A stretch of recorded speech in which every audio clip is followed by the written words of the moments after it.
अक्सर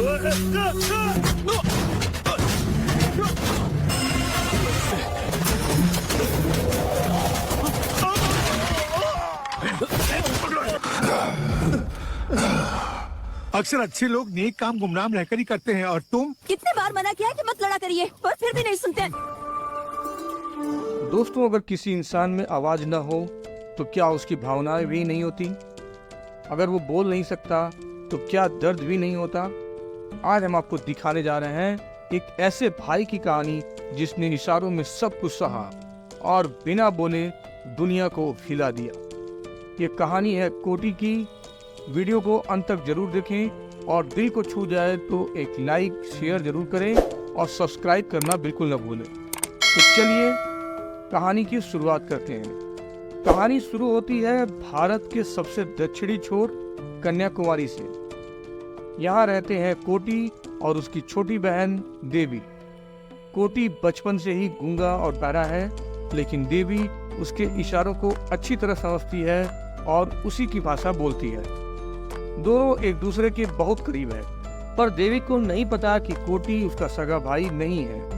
बचपन में एक भयंकर सुनामी में दोनों के माता पिता की मौत हो गई थी।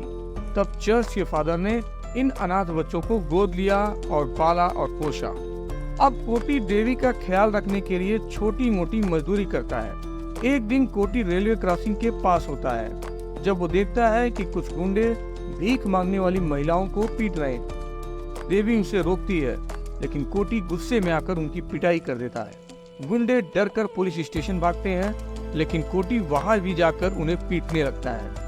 पुलिस उल्टा कोटी पर फर्जी केस बना देती है कि वह देशद्रोही भाषण दे रहा था। लेकिन चर्च के फादर कोर्ट में सबूत देते हैं कि कोटी तो बोल ही नहीं सकता, तो भाषण कैसे देगा। कोर्ट को सच्चाई समझ आती है और कोटी को रिहा कर दिया जाता है। अब कहानी में आती है टीना, जो कि एक टूरिस्ट गाइड है जो कई भाषाएं बोलती है और बचपन से ही कोटी से प्यार करती है। टीना अक्सर कोटी को छेड़ती रहती है, लेकिन कोटी उसे पसंद नहीं करता। फिर भी उनकी नोक झोंक वाली लव स्टोरी चलती रहती है। चर्च के पास एक नया बार खुलता है, जहां डीजे की तेज आवाज चर्च की प्रेयर में बाधा डालती है। फादर बार मालिक से नाच गाना बंद करने को कहते हैं, लेकिन वो मना कर देता है।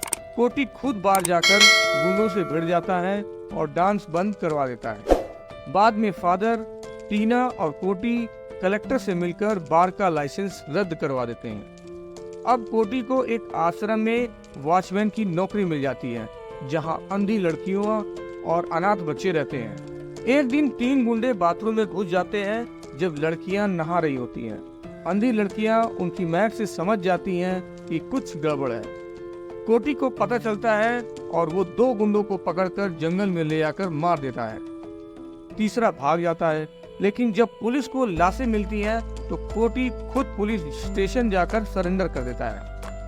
कोटी इशारों में स्वीकार करता है कि उसने 2 लोगों का मर्डर किया है, लेकिन वो मर्डर करने की वजह नहीं बताता।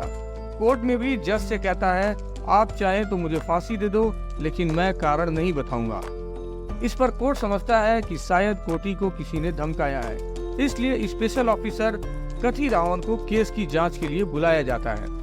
कथी रावण को पता चलता है कि कोटी और देवी सगे भाई बहन नहीं है। वो देवी को यह सच्चाई बताता है ताकि देवी कोटी से सच उगलवा सके। देवी को जब कोटी यह सच्चाई बताता है तो वह उसे छोड़कर चली जाती है और कहती है, अगर तुम मर्डर करना बंद नहीं करोगे तो मैं कभी वापस नहीं आऊंगी। कोटी तीसरे गुंडे की तलाश में भटकता है। एक दिन वो उसे देखता है और पीछा करता है और आखिरकार उसे पकड़ लेता है। जंगल में ले जाकर उसे भी मार देता है और फिर से खुद को पुलिस के हवाले कर देता है। इस बार कोर्ट में अंधे लड़कियां खुद गवाही देती हैं और बताती हैं कि उन तीनों लड़कों ने उनके साथ गंदा काम करने की कोशिश की थी। कोटी ने उन्हें बचाने के लिए मर्डर किया, लेकिन कोटी ने कभी अपनी तरफ से कुछ नहीं कहा, क्योंकि वह नहीं चाहता कि लड़कियां बदनाम हो। जज भी समझ जाता है कि कोटी ने इंसाफ के लिए यह कदम उठाया और सबूतों की कमी के कारण उसे रिहा कर दिया जाता है। जब कोटी घर लौटता है तो देवी वहां नहीं होती। उसे पता चलता है कि देवी को लगा कि उसके भाई को फांसी हो जाएगी और इसी गलतफहमी में उसने कुएं में कूदकर आत्महत्या कर ली। कोटी खुद उसकी लाश बाहर निकालता है और आंसुओं के साथ फिल्म का दर्दनाक अंत होता है। दोस्तों, एक भाई ऐसा जो बोल नहीं सकता, सुन नहीं सकता, लेकिन फिर भी दुनिया के हर दर्द को समझता है।